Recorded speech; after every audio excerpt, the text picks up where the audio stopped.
Hello, welcome to the Manic Pixie Dream Vlog. I'm your host, Caroline Georges, and welcome. So, I wanted to talk about depression, and I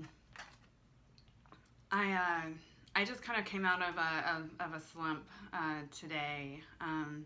So the last few days, I've just been spending a lot of time sleeping and you know, making it through. I mean, just like trying to put as much structure in my life as possible, but I just get so sad. I just sometimes I can't explain it. It's just, I just get so sad. And I know it'll pass, you know, and it always does. But it's just, you know, and I was thinking about Marilyn Monroe, because she's more famous for committing suicide than she is kind of for anything else, in my opinion. And I don't know, I just, women really idolize her as being a beauty icon. And, you know, and the thing is that she's worshipped as just being this voluptuous, body-positive bombshell. But she hated herself. She was so insecure. She was one of the most insecure women. She hated her body. And I remember there's this photo of her at an event, and she's crying in the dressing room. And she's surrounded by people who are dressing her. And she's crying, and she's just sobbing. And the reason why she's crying and the reason why she's sobbing is because the outfit didn't fit her body. She and then so the event was she was going to ride out on an elephant. And then when you see the photos of her at the event riding out on the elephant, wearing the costume that took time to get on because it was too small for her, and it was being held together by safety pins, and the safety pins broke and pinched her skin. And the photos of her is just her smiling and waving while she is going through this unbearable pain, you know, just feeling so self-conscious and feeling you know, and I know, I mean, I've struggled with my weight, you know, I've definitely gone through periods where I've eaten too much, and I've gotten you know, maybe even too big for what I do for a living, you know, and and just, I mean, honestly, it doesn't make a difference. Guys don't care. A naked girl is a naked girl, you know, it doesn't matter what you look like, but that's something I've learned from stripping. It doesn't matter how much you weigh, like, guys are still gonna want to fuck you, you know, and go figure. But yeah, she was a very unhappy person, and she really hated her body. But I don't know, is that like a good thing? Is that like a positive thing that she's remembered for loving her body, and she gives women so much you know, such confidence and such self-esteem that she can be this beacon of body positivity even in the afterlife, you know, even though that's not how she felt about herself when she was alive. And there are tons of women who love their bodies and love the way they look, and live their life loving the way they look and making the choice to love the way they look. And those women aren't worshipped like Marilyn Monroe is for their body positivity. So in a way, I mean, it's almost just like, are we honoring her life by seeing her this way? By seeing her as a body positive icon, when that's not really who she was in her life. That wasn't who she was. She hated herself. I mean, are we doing a disservice to her to remember her for things that she wasn't? Even though they were good things, we're remembering her for the good. She wasn't a body positive person. And this story, I mean, I just, like the sex, drugs, and rock and roll, and live fast and die young ideology is just so I mean, it's just one of the most romanticized ideologies in media and in art. And the origin of it that I can see is Hades and Persephone. And I think that was the original romanticization of, I mean, of literally of life and death. It made a romance of life and death. Persephone was the daughter of Summertime or something like that. And then Hades fell in love with her and kidnapped her. And so Persephone had to live half the year in hell and then half the year above ground in the sun. And, you know, and we just have all these Persephones. Marilyn Monroe is Persephone. And we love the romance that she had with her poor lifestyle choices. We've created a romance of Marilyn Monroe's misery. She lived her life just being married to being miserable. And just what she went through as a little kid, you know, and how she just, like, her mental health issues went untreated. And how studios, you know, when you look, you know, that when you look back on things, everything that she did was clearly the actions of somebody who was severely mentally ill and somebody who was severely depressed. And the studios were frustrated with her, blamed her, were angry with her, would schedule her for things that she couldn't complete and stuff. And it's just, imagine inherently feeling like you're a failure and inherently feeling like nobody loves you. And then being blamed for things that are just really out of your control. And I don't know, just sometimes I dated this guy, and he just, he kind of went off on me once, just like, you're just sitting around waiting for handouts from guys, get your life together, get your shit together, and just like mean things, you know, not acknowledging that I mean, I work hard. My job is extremely stressful. It's very stressful. I put up with it because the money is good, and or the money can be good, and I don't know. Nobody respects me. That's what it feels like. Just nobody respects me for what I do, even though I go through a lot, and even though I do a lot. And and it's hard. It's hard getting out of bed. It's hard going to work. It's hard just going to the grocery store. It's hard. But I went to the grocery store, you know, and I did it. I know that might not seem like much to people, you know, but when I'm in the midst of my depression, you know, and I'm in that hell, I went to the grocery store. I went to an open mic. I went to the gym, you know, and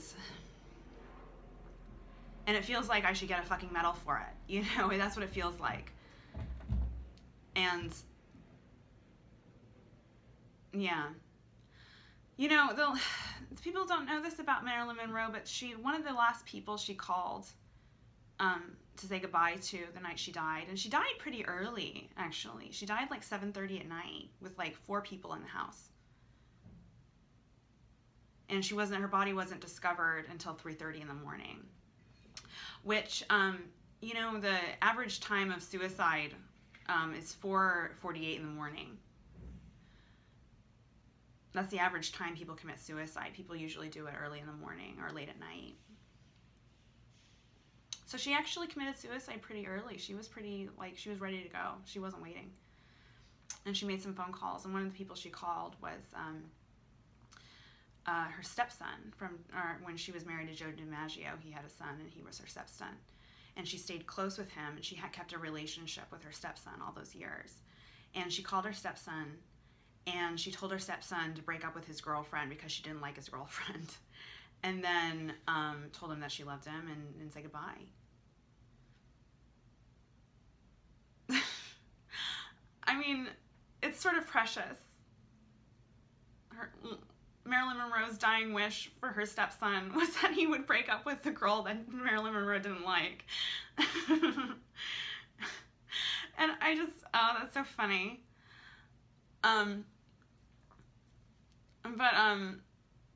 Yeah, people didn't know that about Marilyn Monroe. It doesn't seem like. There's that show, 13 Reasons Why, and, you know, I didn't really see the problem with it at first. I just kind of thought, you know, it's just a teen drama about suicide, you know, and then, but a lot of people, a lot of mental health professionals were really against it and really spoke out against it, and this romanticization of suicide. But, I mean, suicide is always a tragedy, you know what I mean? But, I mean, just because it's a tragedy doesn't mean it's not romantic, you know? It's, but one of the article I read, written by, like, a therapist, or written by a counselor, written by somebody who's, you know, an expert about, you know, teen suicides, she said her issue with it was that the girl who committed suicide was the main character. And so her explanation was that once you commit suicide, you're gone. You're not there anymore. You're not, you can't stay in the world and watch the fallout of your death. And portraying it that way to teenagers is dangerous. Because why do people commit suicide? I mean, people commit suicide. I wanted to commit suicide out of revenge. I mean, it was just, you know, they say rape is an unfinished murder, and I don't know. It's just, it feels like, okay, I'm going to finish the job. You're going to come at me. You're going to kill me. You're going to, you know, you're going to do this shit to me. Then I'm just going to finish the job because I'm going to do what you can't do because you're a little mouse. Because you're a scared little mouse that can't kill a woman, so you'll rape her and you'll abuse her. And that was my vindication. That was my justification. I wanted to look over my dead body and see all of my abusers looking at me and seeing what they did. That's what I wanted to see. And if I commit suicide, I'm never going to see that. Why do something if you're not going to receive the fruits of your labor? Why commit suicide if you can't see how it affects people, if that's why you want to do it? And I think most people want to hurt people when they commit suicide.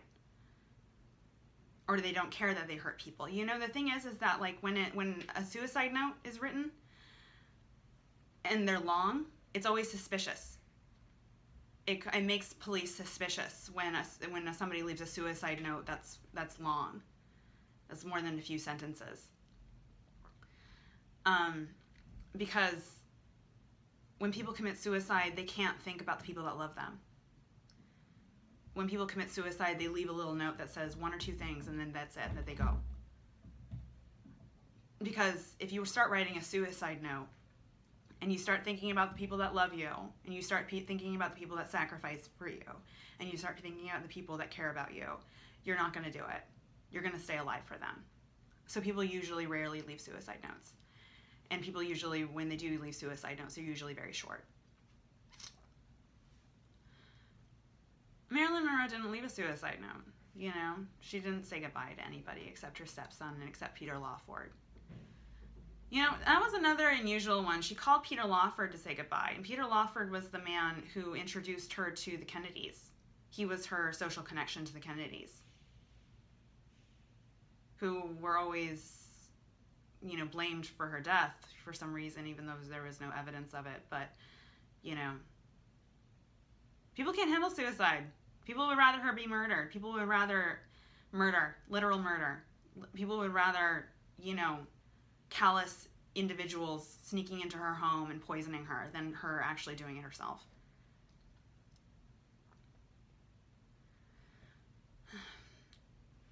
But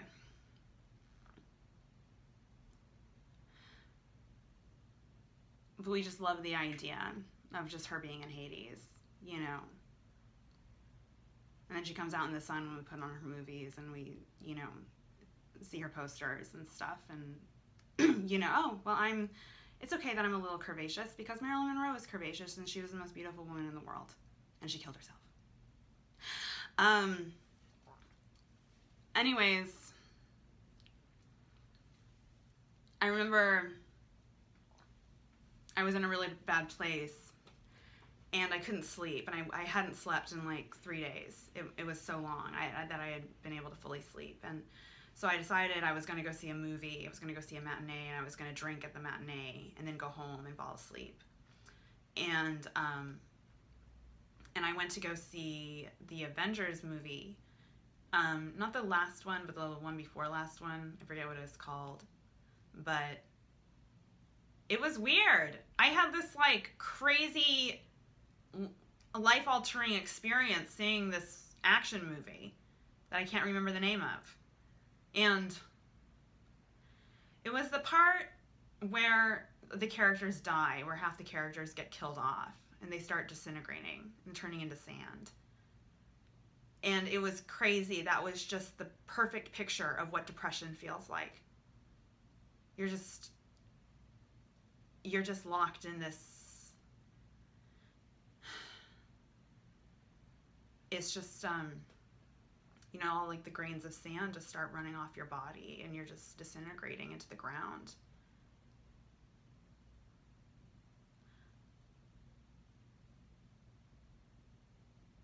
You know, movies, they create the perfect image for me to see myself on.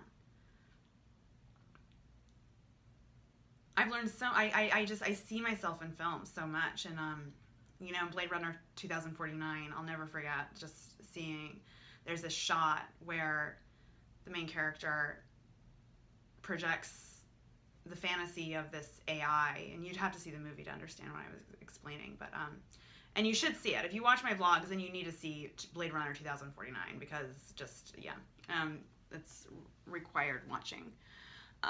But there's this scene where the main character hires a prostitute and then projects the fantasy of the AI, his AI program, and he projects the fantasy of that onto the prostitute. And then their faces mold together and become one woman.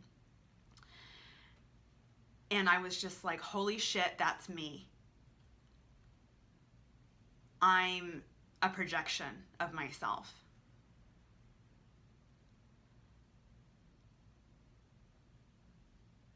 And it's that projection that's the sand, you know? That's what needs to die, not me.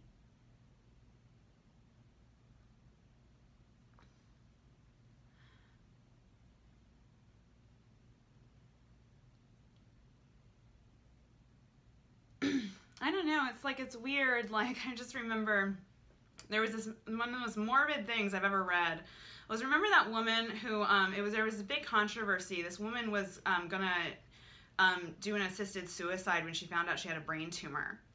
And then so she had her, and it was very morbid, and it was very weird, and her family was very supportive, and so she had a death day planned, like the day she was gonna die.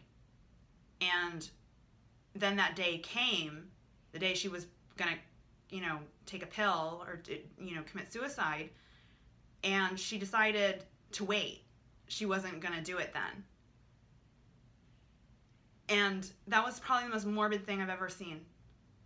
Just a woman who, you know, is going to commit suicide to, you know, save herself from a lot of pain and anguish from her brain tumor, deciding to, like, you know what, it's too soon. I'm gonna wait a little bit longer. I'm gonna push back my death day.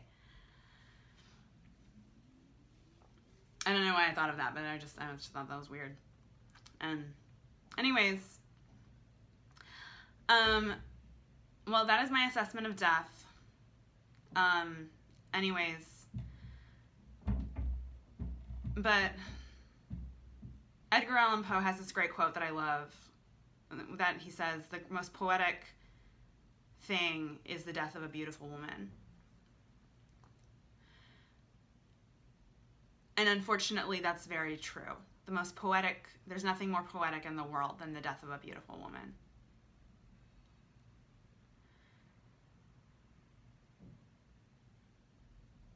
And we live in a society that just worships lifestyle choices that kill beautiful women.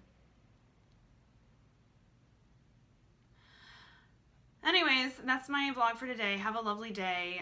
Like and subscribe. Share. Anyways, have a lovely day. Bye.